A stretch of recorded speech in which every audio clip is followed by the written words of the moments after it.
been too long now. I think that I want a second guess you, a second guess me, a second guess. Jeudi 25 septembre 2025, mon tirage préféré, le tirage de la guidance. Alors, c'est un tirage qui n'est pas spécialement prédictif, mais qui va davantage mettre la lumière sur un point qu'il serait bon que vous travailliez, que vous mettiez votre attention dessus, afin d'aller vers quelque chose de positif pour vous. Le programme, il est juste ici, hein.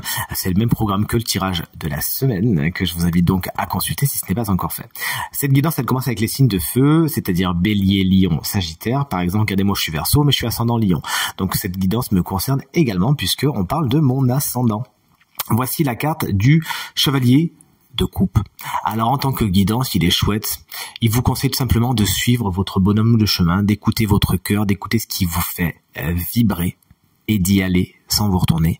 Mais surtout, sans écouter les avis, souvent non consentis, prodigués par des personnes qui pensent tout savoir, tout avoir fait, mais qui feraient mieux de balayer devant leur porte.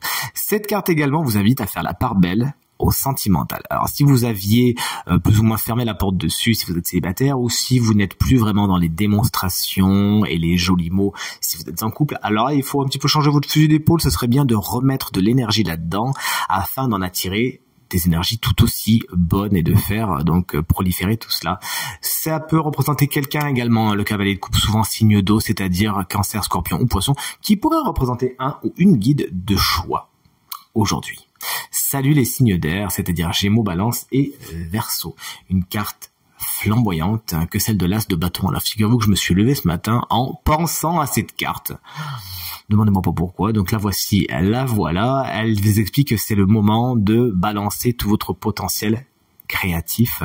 Lancez-vous, vous avez des choses à créer, des choses auxquelles vous pouvez donner naissance. Vous avez toutes les compétences pour. Cette carte, c'est vraiment le premier pas.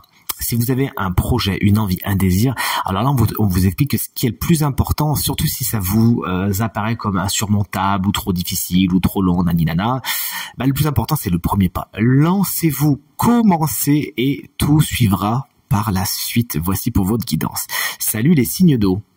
Vous êtes donc les cancers, les scorpions et les poissons, et votre guidance, elle est amenée par la géniale carte des amoureux qui est merveilleusement illustrée dans ce tarot des mangas. Vous me direz ce que vous en pensez. Bon, dans un premier temps, cette carte, elle vous parle de choix, de décision. On vous dit, bon, ça y est, c'est le moment. Hein. Il faut trancher, il faut se lancer. La stagnation, c'est terminé. Écoute ton cœur. Vois là où ça bat le plus fort. Écoute ton corps aussi, c'est une carte qui est assez viscérale, qui vous invite vraiment à voir ce que votre corps vous dit de faire. Parfois, ça peut un petit peu bouleverser votre tête, mais pourtant, il faudra bien aller ici. Aller là où c'est bon pour vous, mais surtout, ne restez pas dans la stase. Sachez vous sortir également de tout ce qui est les triangulaires, les personnes qui sont dans un groupe où vraiment triangulaire, c'est souvent le chiffre 3 qui ressort avec les amoureux. Et si vous ne sentez pas votre place, bah, quittez simplement le navire. Bien évidemment, cette carte, elle nous parle de la vie sentimentale. On peut pas faire l'économie. On vous invite vraiment à mettre votre attention et votre énergie là-dessus. Alors attention, parce que si vous avez une corrélation entre signe de feu et signe d'eau, il y a un petit message qui est en train de se confirmer là. Et on a encore un personnage pour les signes de terre, à savoir Taureau, Vierge ou Capricorne.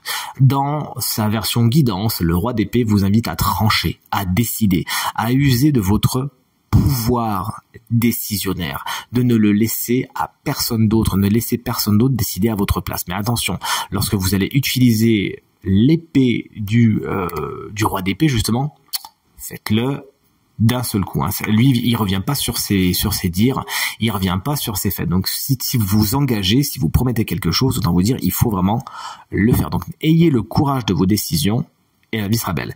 Ça peut représenter également un personnage, souvent signe d'air, c'est-à-dire Gémeaux, Balance, Verseau, qui pourrait être un ou une guide de choix aujourd'hui et dans la période à venir, surtout si vous avez des décisions compliquées à prendre. Cette guidance est terminée, j'espère qu'elle vous sera bien utile en cette journée et en cette période, et je vous dis à demain pour le tirage à 3 cartes. Salut!